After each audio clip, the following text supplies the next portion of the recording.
अब कहते हैं पूर्व पक्षी एक प्रश्न कर रहा है, तैसे न्याय मत में भी आत्मा का भेद असंगत है। जैसे कहते हैं आपने सांख्य मत में आत्मा का जो भेद है उसको असंगत बताया, उसी प्रकार कहते हैं न्याय में भी तो असंगत है। काहे थे? यह न्याय का सिद्धांत है। न्याय वाले कहते क्या हैं? सुख दुख ज्ञान इच्छा द्वेष प्रयत्न धर्म अधर्म ज्ञान के संस्कार संख्या परिणाम पृथकत्व संयोग और विभाग जे चतुर्दश गुण जीवन जीव रूप आत्मा विषय है। न्याय वाले 24 गुण मानते हैं। 24 गुण वो भी किसमें? जीवात्मा में। और दो आत्मा मानते हैं, ईश्वर आत्मा जीवात्मा। वो मानते हैं आत्मा जीव ईश्वर नहीं, जीवात्मा ईश्वर आत्मा। तो कहते उनके मत में 24 गुण हैं। तो 24 में से आत्मा के कितने हैं? चतुर्दश। कितने हो गए? 14। 24 गुण वो पूरे मानते हैं, उसमें से 14 क्या है? जीव रूप आत्मा के हो गए। और संख्या परिणाम परिमाण पृथकत्व संयोग विभाग ज्ञान इच्छा और प्रयत्न ये अष्टगुण ईश्वर के। 14 और 24, 14 और 8 कितने हो गए? कोई और बच गया है?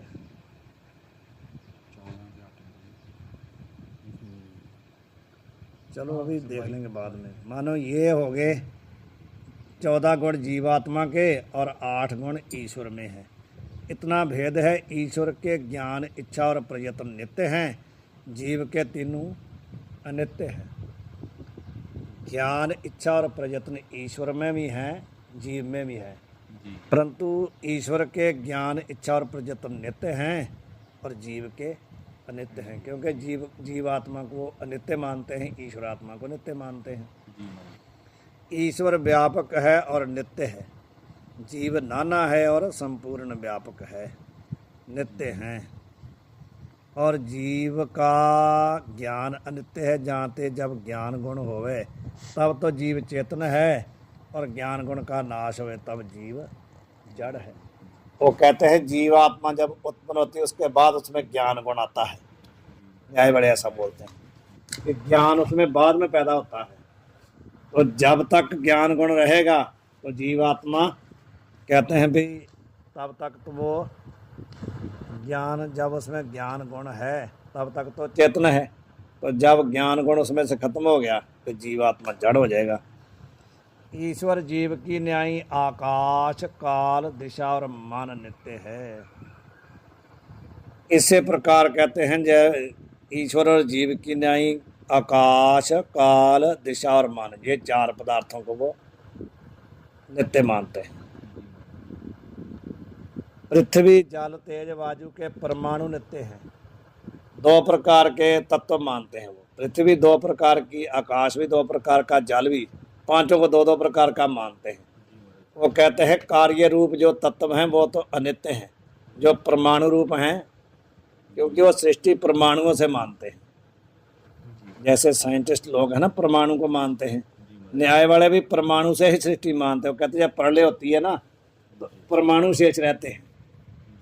वेदांती तो कहते हैं भी संस्कार बीज शेष रहते हैं, वो कहते हैं परमाणु शेष रहते हैं। तो जब दोबारा सृष्टि होती तो परमाणु 1 2 3 परमाणु इकट्ठे होके दो परमाणु होता द्वणक हो गया।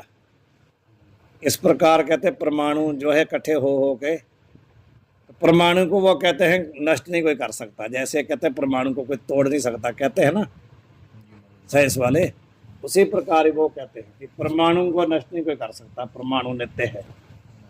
वही कह रहे हैं पृथ्वी जल तेज वायु परमाणु नित्य हैं, जो झरोखे में सूक्ष्म रज प्रतीत होते हैं ताकि छठे भाग का नाम परमाणु किसको कहते हैं। जैसे कभी कभी ध्रुपद झरोखे से अंदर आती हुई दिखते ना हमारे को, काना झरोखे से रोशनदान से अंदर जो आता है वो दिखता रहता ना आ रहा। कहते हो जो झरोखे से सूक्ष्म राज अंदर आ रहे हैं ना, एक उसमें से एक जो राज है उसके छठे भाग का नाम परमाणु है, इतना सूक्ष्म है। स्व परमाणु आत्मा की न्यायी नित्य हैं। और भी जाति से आदि लेके कितने पदार्थ न्याय मत में नित्य हैं, ये तो सब तर्क संग्रह पढ़ने पर ही पता चलता है। वेद विरुद्ध सिद्धांत का बहुत लिखने का जिज्ञासु को उपयोग नहीं। मानते हैं कि ये सब वेद के विरुद्ध हैं, यहाँ ते लिखे नहीं। मैं मनुष्य हूँ, ब्राह्मण हूँ, ऐसी जो देह विषय आत्म भ्रांति है, वहाँ से राग द्वेष हो गए। देह में जो भ्रांति हो रही है ना कि मैं मनुष्य हूँ, मैं ब्राह्मण हूँ, ब्राह्मण जाति होगी, मनुष्य भी जाति होगी, ता राग द्वेष ते धर्म अधर्म के निमित्त प्रवृत्त हो गए हैं। पहले तो राग द्वेष होते हैं, राग द्वेष से क्या होता है, धर्म धर्म होता है, और उसके बाद क्या, शरीर के संबंध द्वारा सुख दुख हो गए हैं। इस रीति से न्याय मत में आत्मा को संसार का हेतु भ्रांति ज्ञान है, वास्तविक नहीं। सो भ्रांति ज्ञान तत्व ज्ञान से दूरी हो गए है। देह आदिक संपूर्ण पदार्थन से आत्मा भिन्न है, या निश्चय का नाम तत्व ज्ञान है। तत्व ज्ञान किसको कहते हैं कि देह आदिक जो संपूर्ण पदार्थ है उससे आत्मा क्या है, भिन्न है, इसको बोलते हैं तत्व ज्ञान। ऐसा निश्चय जो होना है। टिप्पणी किसकी है?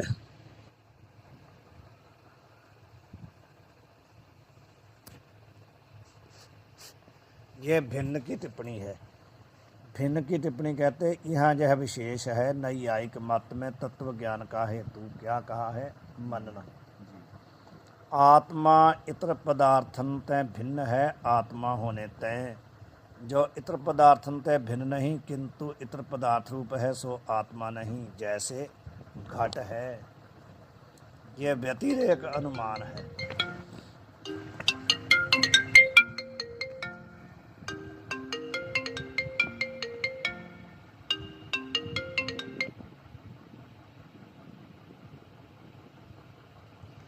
ये अनुमान है, व्यतिरेक वही होता है ना जहाँ पर हमारी नेति नेति करके उल्टा उल्टा होता है।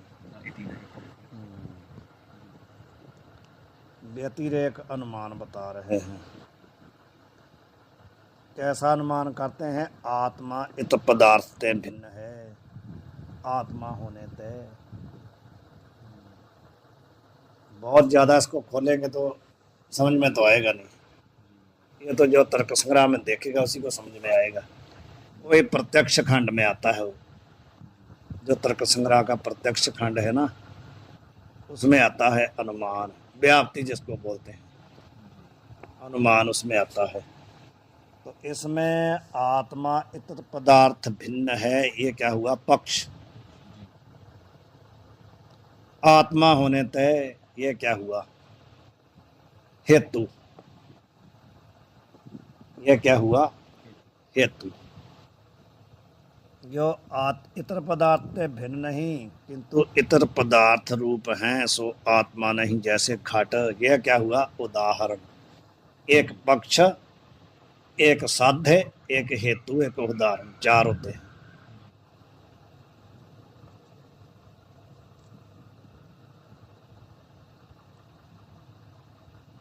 सो मनन कहिए हैं। ऐसा जो अनुमान है ना, व्यतिरेक अनुमान, इसको कहते हैं मनन। इतर पदार्थ के ज्ञान बिना आत्मा में इतर पदार्थ के भेद का ज्ञान संभव है नहीं। जब तक इतर पदार्थ सिद्ध नहीं हुआ तब तक आत्मा में इतर पदार्थ का भेद सिद्ध नहीं ना हो सकता। पहले पता तो होना चाहिए कि आत्मा से इतर पदार्थ है कौन। जब आत्मा से इतर का मतलब अन्य, अलग, भिन्न, आत्मा से भिन्न पदार्थ पहले सिद्ध होगा तभी तो आत्मा में उसका भेद सिद्ध होगा। अभी तो कहते हैं इतर पदार्थ ही सिद्ध नहीं है। जैसे अग्नि की सिद्धि करनी है तो क्या कहते हैं, यत्र यत्र धूमा तत्र तत्र वह्नि यथा महानसम। ऐसे अनुमान करते हैं, यत्र यत्र धूमा तत्र तत्र वह्नि, वहाँ पर पर्वतो वह्निमान, ऐसा पहला बोलते हैं, पर्वतो वह्निमान।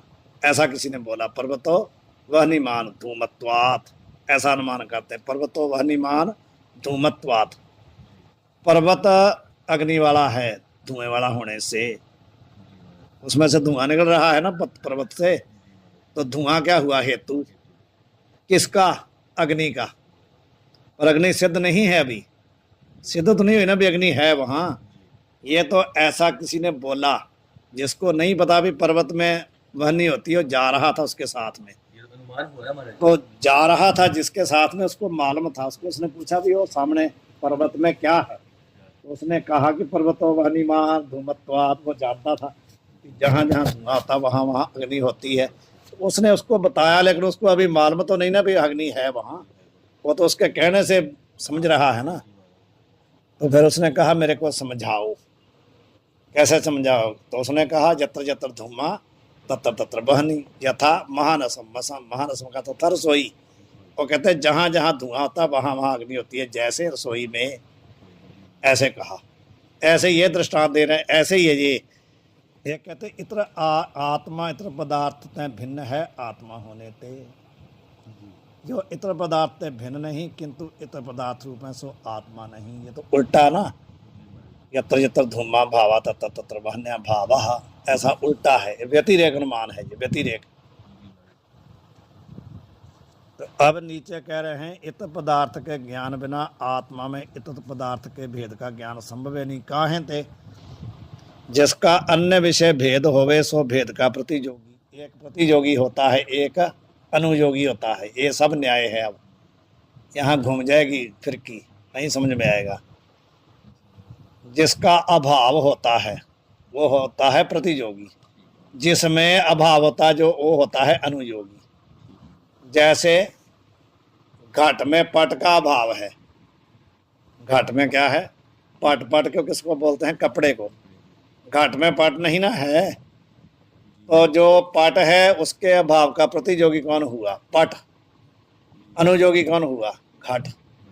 जैसे घटा भाव, हमने बोला भी यहाँ पर घट नहीं है पृथ्वी में, यहाँ पर घट नहीं, तो घट का अभाव हो गया। तो घट के अभाव का प्रतियोगी कौन हुआ? घट। अनुयोगी कौन हुआ? पृथ्वी। वही बात बता रहे हैं, जिसका अन्य विषय भेद होवे सो भेद का प्रतियोगी होता है। इस प्रतियोगी के ज्ञान बिना भेद ज्ञान होवे नहीं।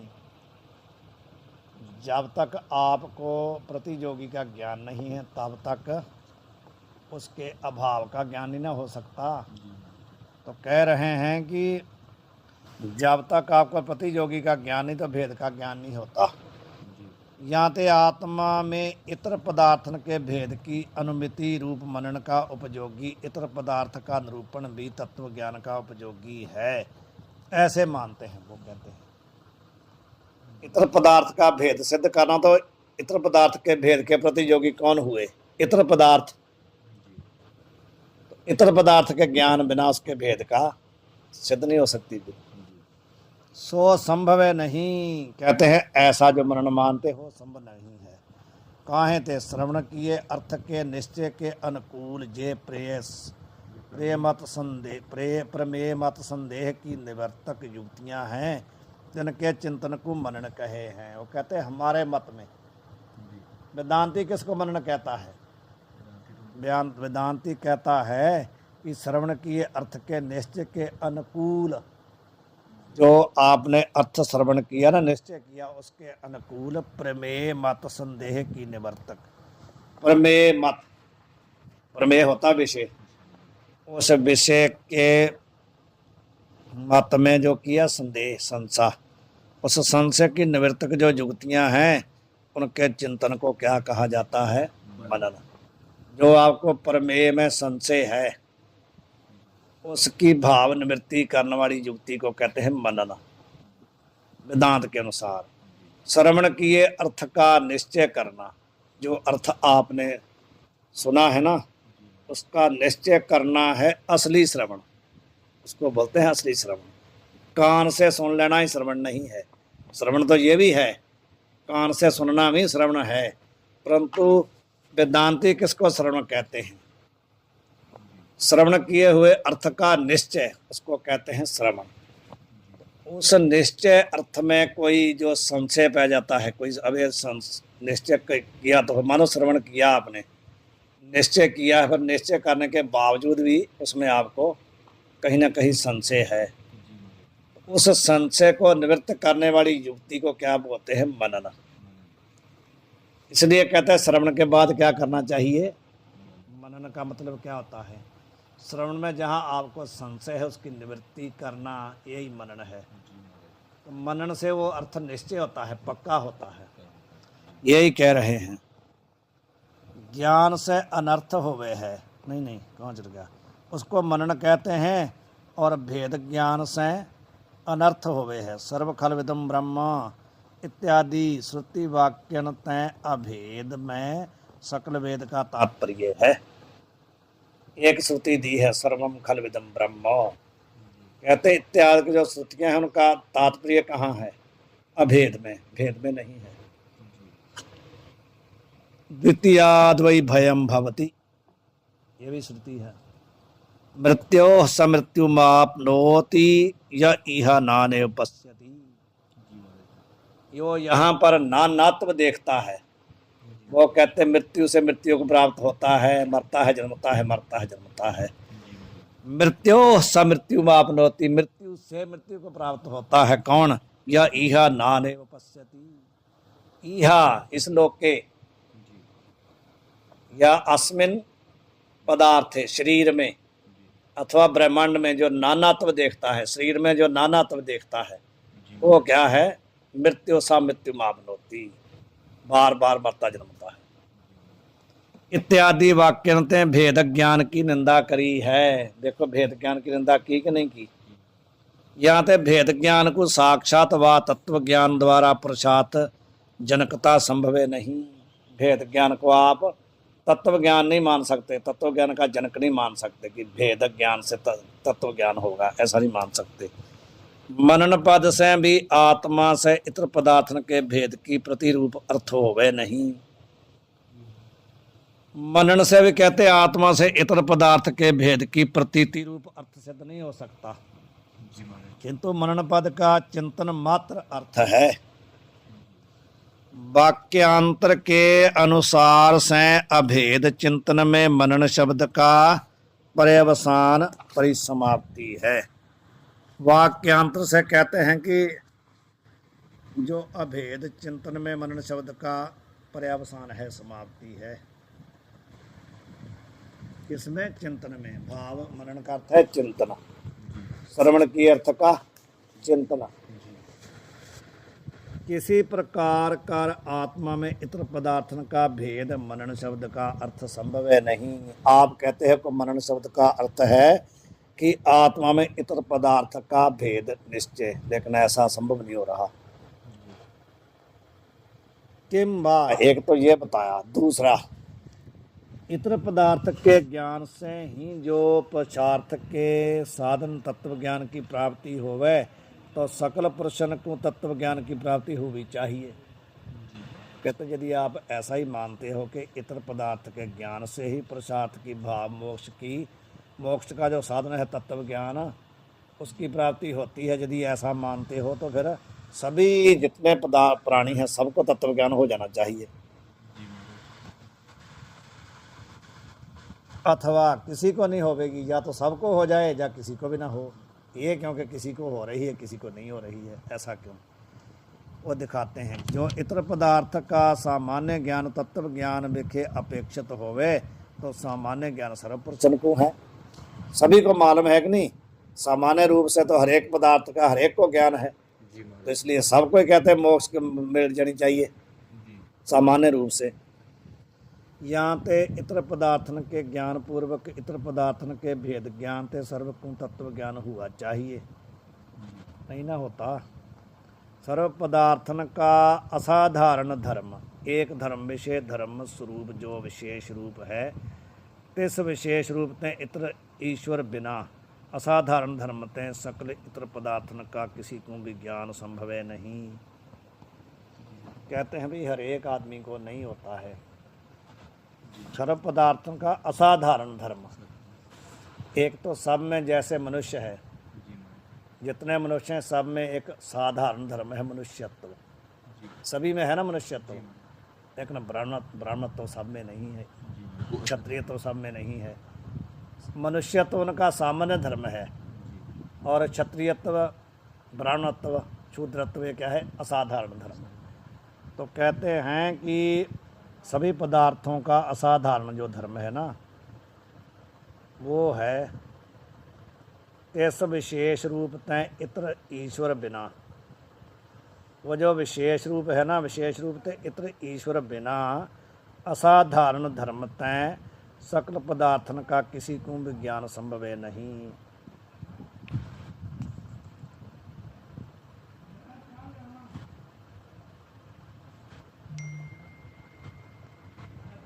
वो जो विशेष रूप है ना, उस विशेष रूप से ईश्वर बिना किसी को भी असाधारण धर्म ते सकल पदार्थ का बोध नहीं हो सकता। यहाँ ते सर्व इतर पदार्थन के ज्ञान तय आत्मा के इतर पदार्थन तय भेद ज्ञान के अभाव तय सकल अनात्म पदार्थन तय भिन्न आत्मा का ज्ञान रूप तत्व ज्ञान किसी को नहीं होवेगा, नहीं हो सकता। जो ज्ञाते नैयायिक मत में मान्या जो आत्मा का अन्य आत्मा तय जो अनात्मा तय भेद ज्ञान सो संभव है नहीं। आत्मा से भिन्न जो सभी पदार्थ हैं ना, उनका भेद आत्मा में संभव नहीं हो सकता। यहाँ ते देहादिक विषय आत्म भ्रांति का अभाव, तांते राग द्वेष का अभाव, और तांते धर्म के निमित्त प्रवृत्ति के अभाव, तांते शरीर संबंध रूप जन्म का अभाव, तांते 21 प्रकार के दुख का नाश रूप मोक्ष नैयायिकों के अनुसारी को नहीं होवेगा। 21 दुखों का ध्वंस ही मुक्ति है उनके मत में। जी। तो कहते नहीं होगा जो हमने युक्ति बताई है।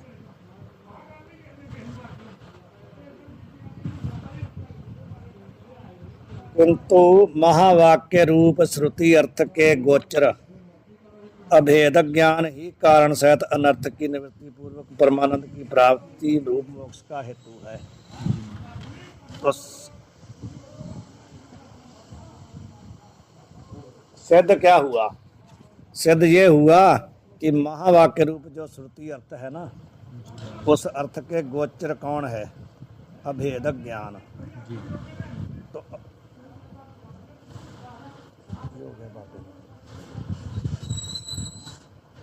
अभेद ज्ञान ही कारण सहित अनर्थ की निवृत्ति पूर्वक परमानंद की प्राप्ति मोक्ष का हेतु है। वाहिगुरु जी का खालसा, वाहिगुरु जी की फतेह। इतना ही बहुत है। टिप्पणी है।